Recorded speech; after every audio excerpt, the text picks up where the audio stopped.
La femme de foi, elle ne croit pas en ce que ses sentiments lui disent, mais en Dieu. Elle ne regarde pas ce qu'elle voit, mais elle marche par la foi. Shalom, chers amis auditrices. Shalom, chers amis auditeurs. Heureuse celle qui a cru, parce que les choses qui lui ont été dites de la part du Seigneur auront leur accomplissement. Luc 1, 45. Or, sans la foi, il est impossible de lui être agréable. Hébreux 11, 6. Voici le texte de base et un petit verset qui l'accompagne par rapport à la foi. Pour parler de ce thème, ce brillant thème, chers sœurs, chers frères, chers amis, femmes de foi, femmes d'impact. Et chacun de nous devrait comprendre que si Dieu l'a amené sur terre, s'il existe, homme ou femme, c'est qu'il est fait pour impacter.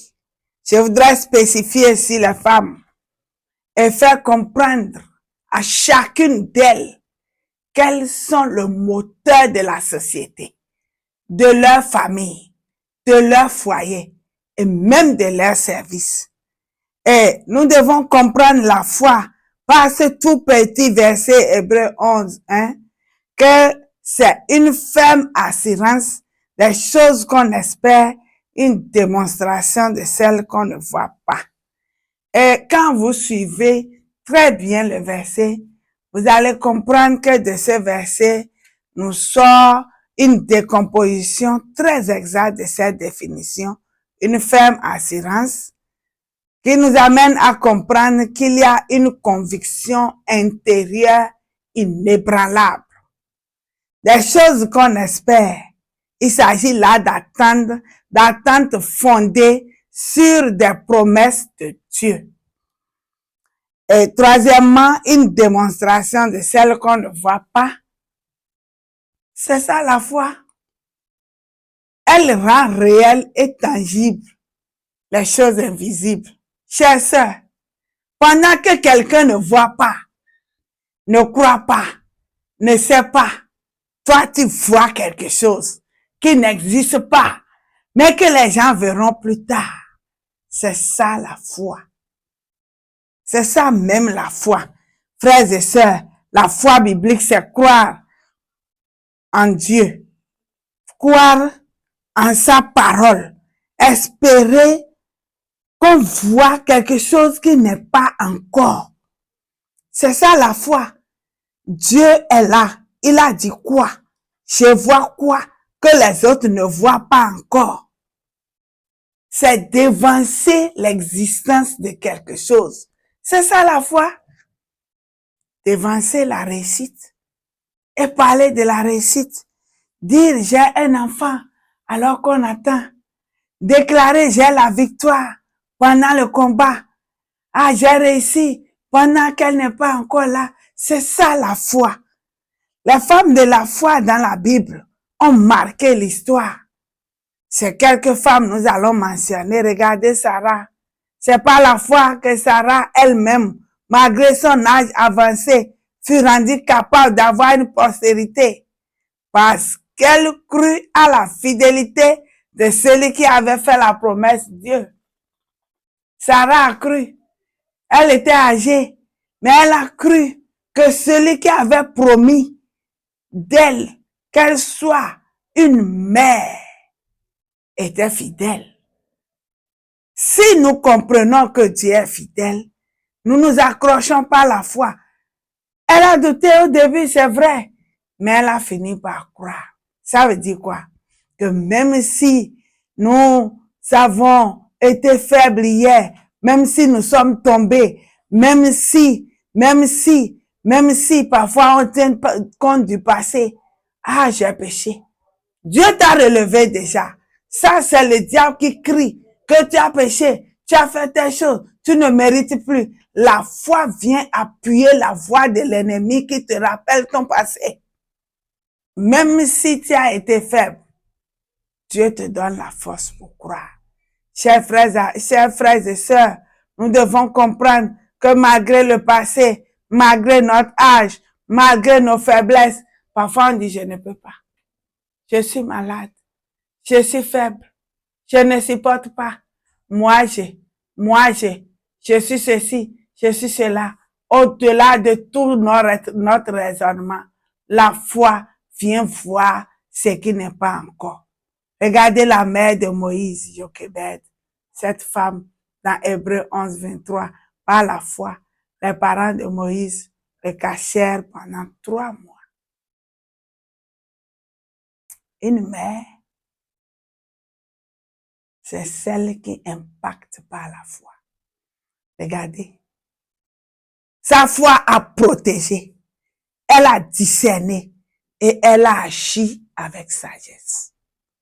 Pendant que les autres garçons ont été tués, Jochebed a caché son enfant, elle l'a protégé, elle a agi avec sagesse.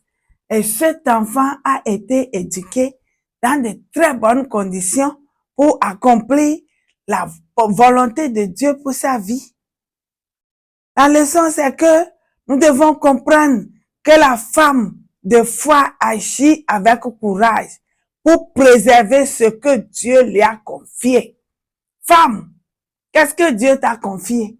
Ton époux, tes enfants, ton foyer, ta responsabilité au boulot, ton rôle dans la société. Les femmes devraient être celles qui encouragent, celles qui obligent les autres à persévérer et celles qui aident à entretenir le don de Dieu. Regardez Marie, cette jeune femme de foi et d'impact. Qu'est-ce qu'elle a fait? Elle dit, comment vais-je expliquer cela à Joseph? Elle n'a pas dit ça, mais elle dit, je suis ta servante, la servante du Seigneur. Si c'est moi, j'allais dire, ah, qu'est-ce que mon fiancé va dire? Comment vais-je lui expliquer cette situation? Qu'est-ce que mon entourage dira? Qu'est-ce que les gens vont dire? Et mes parents. Mais Marie a dit, puisque je suis ta servante. Alléluia. Cette jeune femme, où la promesse selon les hommes était impossible. Tomber enceinte, sans rapport, sans intimité avec un homme. C'est impossible dans le langage de l'homme. Ça n'existe pas. Mais le Saint-Esprit lui charge cette mission par la puissance du Seigneur Jésus-Christ, où elle devait accomplir une mission. Et Marie dit quoi? Que ta volonté soit faite. Chers amis auditeurs, la femme de foi dit oui à Dieu, même quand elle ne comprend pas tout. Elle dit oui. C'est un peu comme la folie. Elle devient un canal de visitation. Marie porteuse de vie, de lumière et de transformation. Dieu, par elle, est devenu homme, Jésus-Christ, pour accomplir la mission du salut de l'humanité. Et là, nous débouchons sur les caractéristiques d'une femme de foi. Elle croit Dieu plus que ses sentiments. Car nous marchons par la foi et non par la vue. La femme de foi, elle ne croit pas en ce que ses sentiments lui disent, mais en Dieu. Elle ne regarde pas ce qu'elle voit, mais elle marche par la foi. Cette femme, elle prie avec insistance et espérance. Regardez Anne, que Dieu a rendue stérile. Elle dit, si tu donnes à ta servante un enfant mâle, et par la foi, elle reçoit et le donne immédiatement dans ses mots suivants, je te le prêterai. Alléluia. Dans sa demande, elle a cru que Dieu lui a donné le garçon et elle le prête à l'Éternel. Ça, c'est un grand acte de foi. Et regardez son impact. Samuel devient un grand homme de Dieu. Ça, c'est formidable. Ça, c'est formidable. Nous devons comprendre que la femme de foi encourage et influence. Elle ouvre la bouche avec sagesse et des instructions aimantes sortent de son cœur. L'impact de la foi d'une femme dans sa famille, c'est qu'elle bâtit son foyer et elle apaise les tensions, elle transmet de vraies valeurs de foi et de réussite à ses enfants. Est-ce qu'on peut dire telle mère, telle fille, telle mère, tel fils, ou on dira tel père, tel fils, peu importe. L'essentiel, c'est que la foi nous amène à impacter nos enfants. Et nous faisons d'eux de grands hommes. Chers amis auditeurs, chacun devrait comprendre que s'il est responsable sur ses enfants, sur son foyer, il a quelque chose à marquer à ses enfants, à sa famille, à la société, là où il travaille. Si vous n'impactez pas, chers sœurs, vous n'avez pas vécu.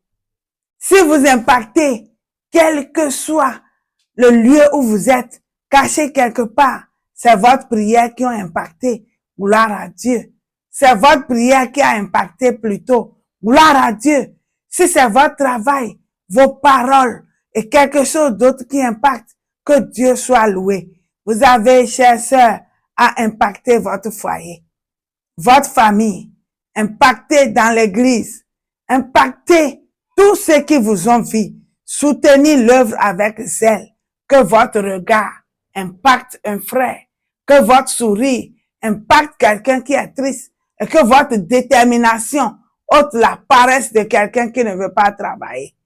Si vous êtes femme de foi, soyez forcément femme d'impact dans votre génération et vous serez un repère spirituel et un témoignage vivant. Quelle promesse Dieu t'a-t-il faite, chère sœur, que tu as cessé de croire? Quelle situation apparemment fermée, quelle situation a fermé la porte que Dieu t'a ouverte et tu veux la renverser par la foi? Chère sœur, qui a influencé ta vie pour que aujourd'hui tu sois ce que tu es? Pense un peu à ton existence. Fais le bilan. Regarde ta vie. As-tu impacté tes enfants? Sinon, ce n'est pas tard. As-tu impacté ton foyer? Fais-le parce que tu es là pour ça. Dans ton milieu de travail, tu devrais impacter, même les hommes, les impacter, leur prouver combien tu impactes par la foi. Dans la société, marquons tous ceux qui nous voient par notre bon témoignage et notre foi. Comme Sarah, comme Jochebed, comme Anne, comme la jeune fille Marie, impactons nos générations et le nom de Dieu sera glorifié. Femme de foi, femme d'impact, je vous encourage à impacter tous ceux qui vous ont vu par la foi. Soyez bénis. Shalom à vous.